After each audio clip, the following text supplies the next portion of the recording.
Good. I'm John Piacentini, and I'm from UCLA. I have the pleasure of working with Dr. McCracken. I'm the psychologist and behavior therapist, and Dr. McCracken is the psychiatrist in our child OCD, anxiety, and tic disorders program. So we work together. So we agree on pretty much everything, most of the time, almost all the time. And Dr. Black is a valued colleague, and we really like what he has to say as well. I'm going to talk about behavior therapy.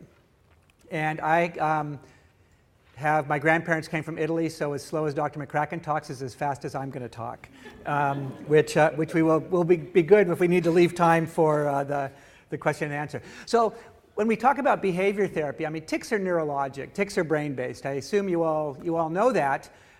So people for a long time have said, well, you can't do anything with tics in terms of behavior therapy or the environment. It's a medical problem, it's a medical condition.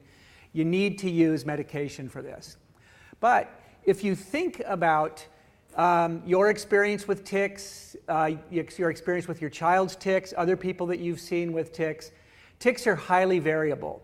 They are very sensitive to the environment. They're very sensitive to what's going on around you, who you're with, what you're doing, in terms of both the people's reactions to tics as well as the situations that may serve to trigger tics. So there's a fair amount of research showing that tics are very sensitive to different factors in the environment, and that these factors in the environment may serve to worsen tics or maybe even to keep tic disorder going over time to maintain the tics.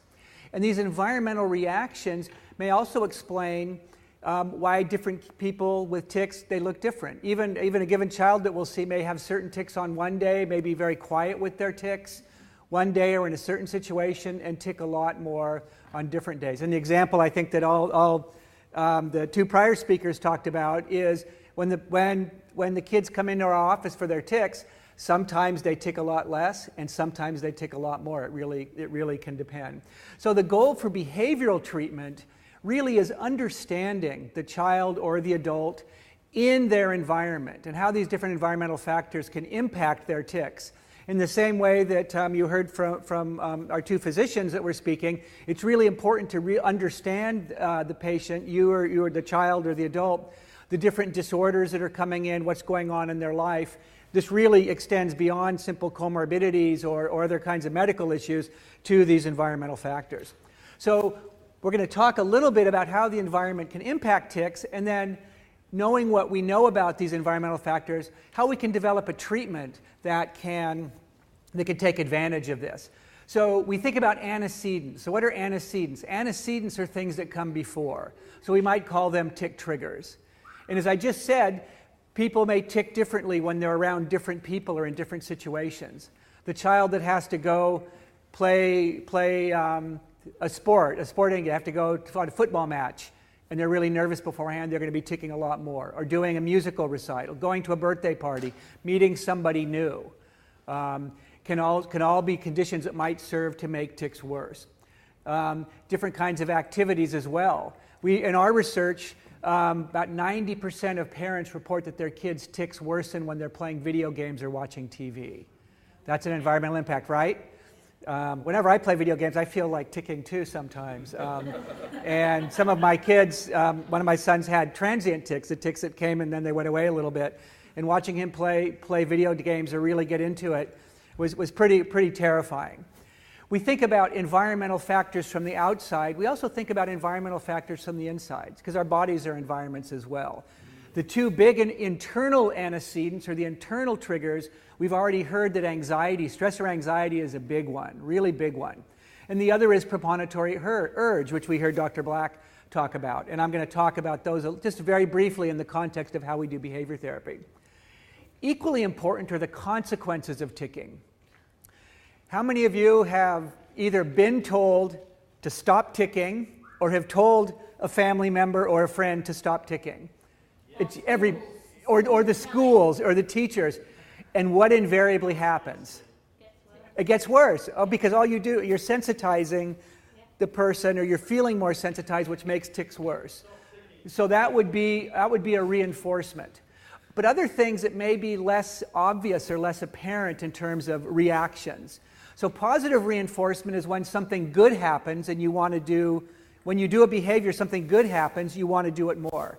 When you give a child a sticker or an allowance for doing a chore, they want to do it more. When you get a good grade studying, a good work performance, you want to do whatever it was more.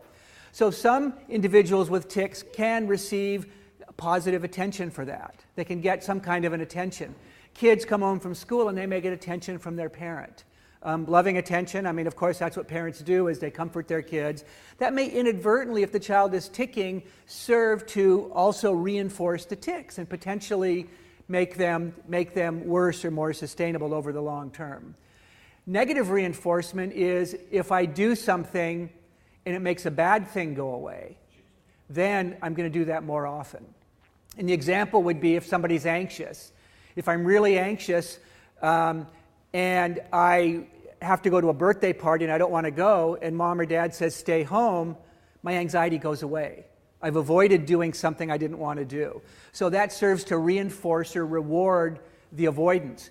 What we find with tics is that oftentimes kids are in school, and I work with kids, I'm going to use more child examples, but it also works with adults, is the child, I had a patient that, in school, tics a lot in school. Maybe because he or she was anxious, maybe because he or she didn't want to take a test or whatever it is. It's very common. And teachers, being very well-being, will say, okay, you can leave the classroom. You go home early or go sit in the library and read a book. Well, if I'm a kid and I'm in math and I don't like math and I get to go to the library and read a book, I get to go home. I'll tell you, that may serve to reinforce my tics. Now, kids don't do this on purpose. Most of this is more unconscious, or it's really kind of an automatic thing that happens. But these are the types of things that we're looking for in the environment. Either the anxiety or stress or feeling bad that may make the tics worse, or the attention or the escape from responsibility that may also serve to reinforce tics. And this is what we're going to look at and try to target when we're doing behavior therapy. So there have been a number of studies looking at some of these factors. This was a survey that a child psychiatrist, actually a colleague of mine in New York several years ago, asked a bunch of people with tics which things made their tics worse. And you can look at these: being upset or anxious, watching TV, being alone and in social gatherings. Several of the respondents answered, being alone makes my tics worse, and being with other people makes my tic worse. Same person. Not necessarily at the same time, but that really tells you about how individual and how context dependent. Sometimes it's okay being with people, sometimes it's not okay being with people. We really need to understand these factors when we're addressing kids and parents, tickers, adult or child, and working with them. We did a study. We wanted to see how observing kids would impact their tics. So we videotaped kids. And in half of the kids, the video camera was in the room. It was part of a study we did. The other half, it was hidden behind a one-way mirror. And the kids were sitting in a chair. They were watching SpongeBob cartoons, of all things. And what you can see, look at the red line. This is the percentage of kids that ticked more when the camera was in the room with them. They reacted to the camera. It made them nervous. They ticked more. Look at the blue line, were kids that ticked more when the camera was hidden. And then about 20% of the kids in the green line tick the same either way. So again, it really depends. But most kids are going to be reactive. When they feel there's a center of attention, when they're being evaluated, they're going to tick more. Same thing with presence of others. We videotaped the kids when there was somebody in the room with them and alone, and you saw a fairly similar pattern with this. So when we think about the positive reinforcement and the negative reinforcement, this is giving us some ideas about how we can intervene with behavioral treatment. And an example of positive reinforcement, to show you a little graph, is I tick, I get something good happens to me, attention or comfort, that may serve to positively reinforce the tick over time. Escaping from a situation, I get to leave the classroom. I don't need to go to the party. I can stay home from my football match and watch TV or play video games. That may serve to inadvertently reinforce the tics. And the other, and perhaps the most important negative reinforcement, has to do with the premonitory urge. How many of you know what premonitory urges are, or have a sense? A lot of you do. It's the sensation or feeling that precedes the itch. And as Dr. Black said, a lot of patients say, it's not the tics, it's that urge or that feeling that I need to discharge. And it may, to me, different examples I've heard people talk about, it's like scratching an itch. you get that little thing in your throat, and you need to cough. If you've ever had something like restless leg or a cramp and you feel you need to move, those might be examples of what the urge feels like. This is something called Touchdown Man, and this was based on a survey of asking patients that came into, this was done at Yale, where their urges were strongest. And the darker the shading, the stronger the urge. And think about this, it makes sense with the tics. The eyes, because of blinking, hand movements, shoulder movements, leg movements, there's actually a pretty specific pattern to where we see these urges. So one of the most powerful negative reinforcements that we think about with tics is, I have this urge, this bad feeling, I do my tic, it makes the feeling go away. Tics are bad in the long run. Tics can really be very disruptive in the long run, but for that split second when it makes that bad feeling go away, that urge go away, tics are golden. They really make me feel better.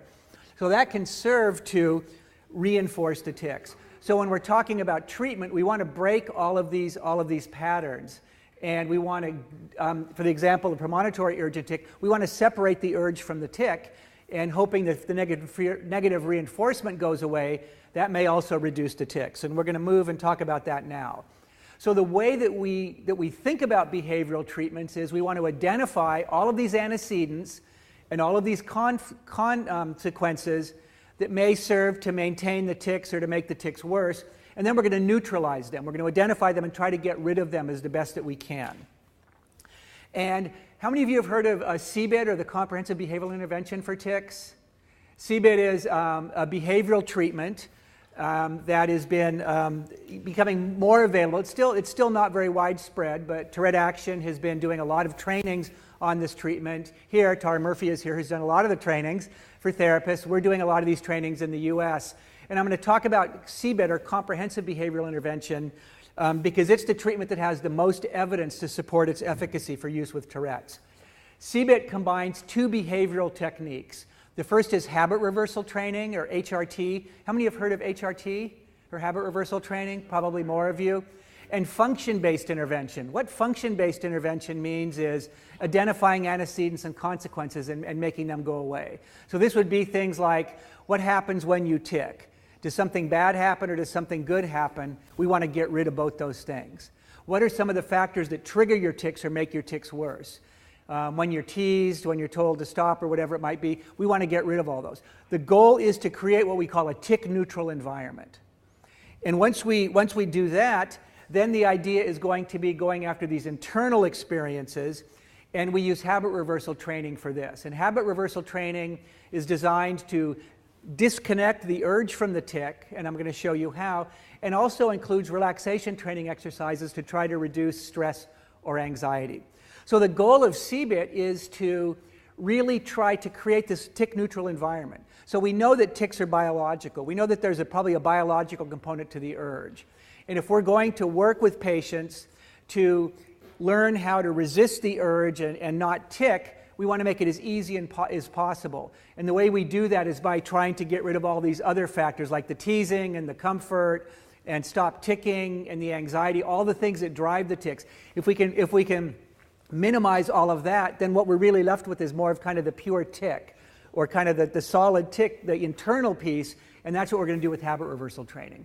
And there are a number of components to this. The most important two are awareness training, which is helping the patient become more aware of the urges. And once they become more aware of the urges, we do competing response training. Competing response is a behavior opposite to the tic that we ask the patients to hold when they feel the urge, and that's the way of breaking this negative reinforcement. Because if I have the urge and I tic and the urge goes away, I reinforce the tic. If I have the urge and I don't tic, then I'm not reinforcing the tic. The tic doesn't really serve any purpose. If the tic doesn't make the urge go away, there's no reason for it. It doesn't, and by practicing this, we can reduce the severity of the urge or the frequency of urge. Sometimes the tic will go away, and oftentimes what we'll see is the urge may go away, or the patients can learn how to better ignore the urge. Now, awareness training, there are a number of ways that we do this. The first thing is we're working with our patients. We have them describe the tic to us very carefully.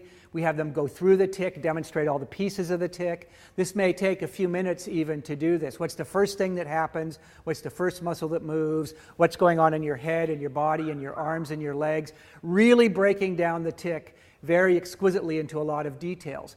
Once we have a reasonable sense of what the tic actually looks like physically, and we're working with the patient, so does your arm go like this, and what does your head do? So it's kind of like this, getting a feel for this. Okay, now think about the tic that you just described. The first thing that you said moves is your shoulder, and then your head comes down. What happens before you move your shoulder? So we're starting to get at the urge and describing the urge, where it comes from. Maybe it's a sensation in my back. It's a funny feeling in my arm. I get this tingling. I get this pressure. I get a tightness, whatever it is. And we have our patients sitting in the room with them. Every time you do the tic, I want you to signal to me, maybe raise your finger, and I want to make sure that the patient can understand and know when they're ticking. Now, every time you do your urge, I want you to raise your finger and show this to me. We want to get our patients to be able to recognize the urge as early as possible. Once they can reliably recognize the urge, we want them to do the competing response. And the competing response is a behavior that's incompatible with the tic or opposite to the tic. If I have an arm jerking tic, every time I have this urge, I might hold my arm like this. If I have a head snapping or a head turning tic, I might gently tense my neck muscles to try to resist this. If I have a shoulders back or like this, I might push my shoulders down. If I push my shoulders back, down, the competing response might be pulling my shoulders back. Now, people say, well, I do that all the time, trying not to tic. And usually when you're trying not to tic, it's like you're really working hard. What we want to do with the competing response is something that is just strong enough to make it difficult to do the tic. Something that's not painful. It's forceful enough to resist a tic, but it's not painful. It's something that it's kind of hard to see or hard to notice. And it's something that you can hold for at least a minute or so, because sometimes the urge is going to fight back if you don't give in to it. So just something like this, for example, might be a competing response for an arm jerk. I'm gently tensing my neck muscles right now. It's hard for me to turn my head, and I'm going to do it just hard enough to resist the tic. Competing response for vocal tics. Does anybody know what that might be? It would be breathing in and out through your nose or mouth in a rhythmic pattern that's opposite to the tic. So if I shout, that's air coming out of my mouth. The competing response would be breathing in through my mouth and out through my nose. And that also serves a calming function. It's something that you can do if you feel this urge to shout or do a tic. If I have a sniffing tic, I'm not going to be breathing in through my nose. I'm going to be breathing out through my nose and in through my mouth. And back, so you do it, something that's going to be the opposite. The idea is to hold these tics for a period of, these competing responses for a period of time. Now, it's different than just suppressing your tics and trying not to tic. The focus is really on the urge is what we're trying to do. Can you manage your urge? And by managing the urge, the longer you can manage your urge, then the longer it will be before you tic. And it's a little bit of a subtle difference, but it can be helpful. There are other components to habit reversal training, and then we practice this in session, and kids or adults practice it at home. We use psychoeducation, teaching kids and parents about tics, because that can reduce anxiety. And we also want to teach the parents and family members to not bring attention to the tics. Social support for the child. We do relaxation training, and then for children and even for adults, we do reward programs as well. The functional analysis, again, is designed. We do an interview with our patients. What are the situations that make the tics worse? Do you tic more in the car? Do you tic more at school? Do you tic more at home? Do you tic more watching TV when with other people? We go down the list. And then we come up with plans to try to eliminate these things. We do anxiety management to reduce anxiety. If the child tics more right before he has to go to a soccer match or to do a recital, we're going to teach relaxation training strategies so that they can go do that with less anxiety. And as Dr. McCracken said, oftentimes we may treat the anxiety for a few weeks before we get to the tic. If we have demands, a child escapes from the situation, he leaves the classroom or she leaves the classroom, then we work with the school and say, you're going to stay in the classroom. And you're going to use your competing response. You're going to use your breathing, your relaxation techniques. We don't want the kids to be punished in any way because they have tics by being made fun of or told to stop or embarrassed. We also don't want the kids to gain any benefits because of their tics, like not having to do their schoolwork or not having to do other kinds of responsibilities. This is, I told you earlier that tics, video games and home after school were the factors that parents in our study reported as most troubling in terms of making tics worse, but you can look at some of these other factors as well. Homework, classroom, public place, in the car. Probably those of you that have tics or know people with tics or family members, you're going to recognize most of these. The consequences. 3/4 of the patients in our studies were told to stop ticking. And that doesn't work. That makes them feel worse. So one of the first things we do is ignore the tics.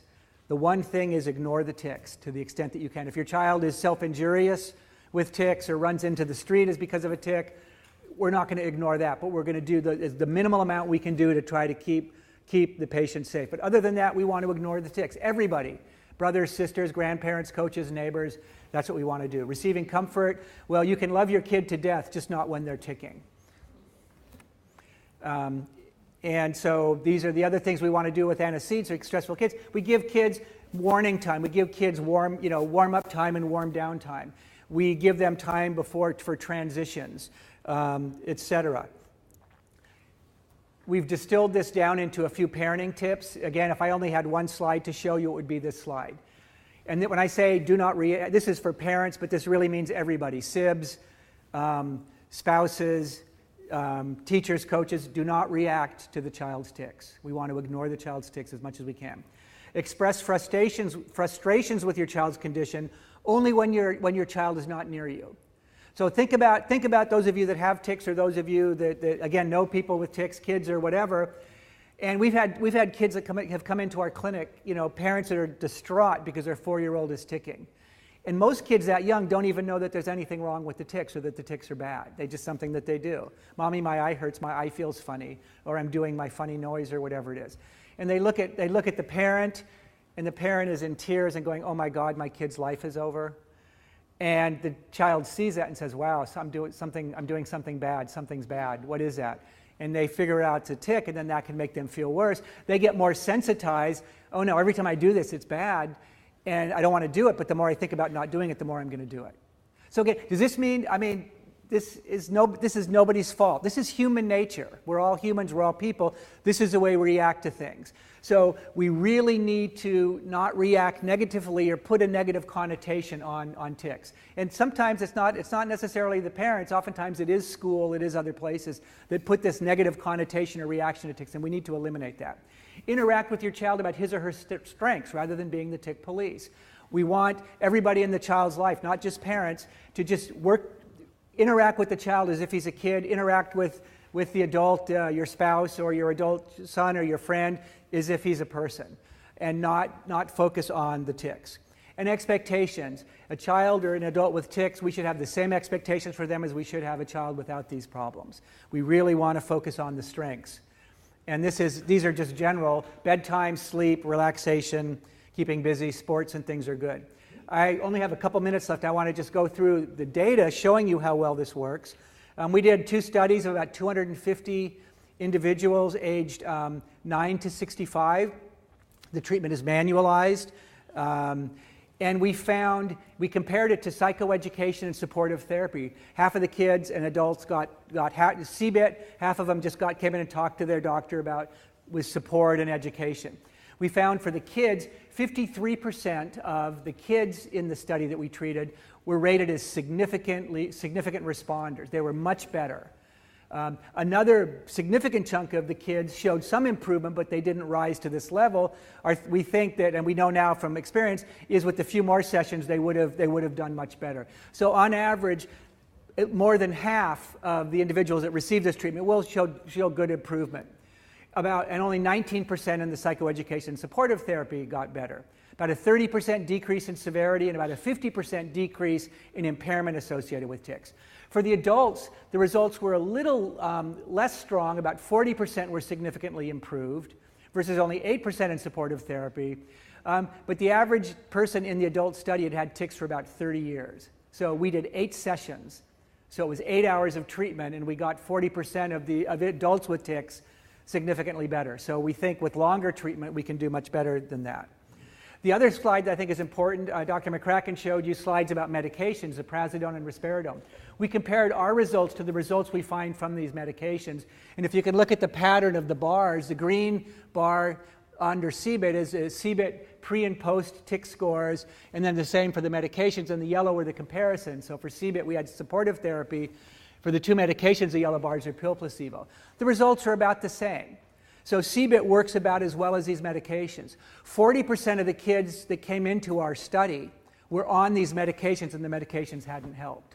So we can get about half of the kids that got better in the study, and many of them were on medication. Importantly, we looked at the side effect profile of CBIT, and there were no significant side effects.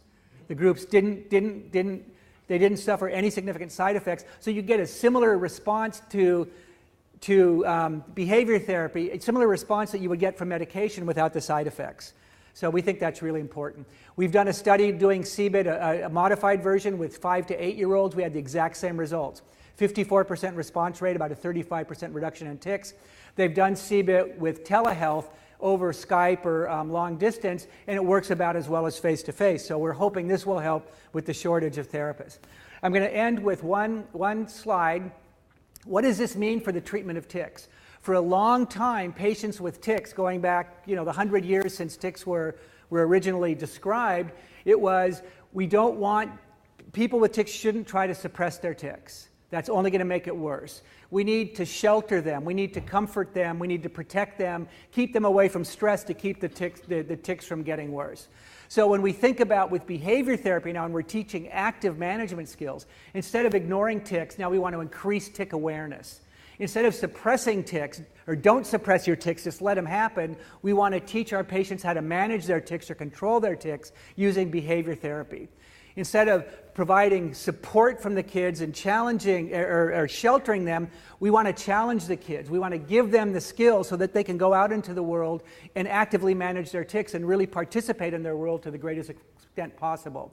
We want to reduce, instead of just reducing stress and sheltering our kids by keeping them home, by sheltering them, or our adult tic sufferers, we want to get them out in the world with the skills they need to manage the stress and manage their tics. Instead of giving them time to tic, why don't you leave the class and go tic outside? This is the time you can practice your skills. Instead of celebrating them as special and as different, we want to work with our kids to celebrate success. And if you all like to embroider pillows or to do t-shirts, there's a couple of slogans for you here. Instead of tics managing the individual, we want the individual to manage the tics. And relatedly, instead of being my child, my spouse, my friend, it's all about the tics, our relationship. His relationship or her relationship with the world is all about the tics. It's not, it's all about the individual. So behavior therapy can really serve to empower our friends and our lovers and our children with tics in a way that's effective. Now, not everybody responds to behavior therapy, but it's an important first step in terms of trying to do this without medication, as Dr. McCracken said, and then we can always add medication if we need to. And even in our clinic, I mean, we have a child psychiatrist and child psychologist working together. A lot of the kids in our clinic do need medication, but some of them get better with behavior therapy alone, and many of them that need medication can get by with less medication or milder medications with the behavior therapy than they would without the behavior therapy. So I'm going to end there. Thank you.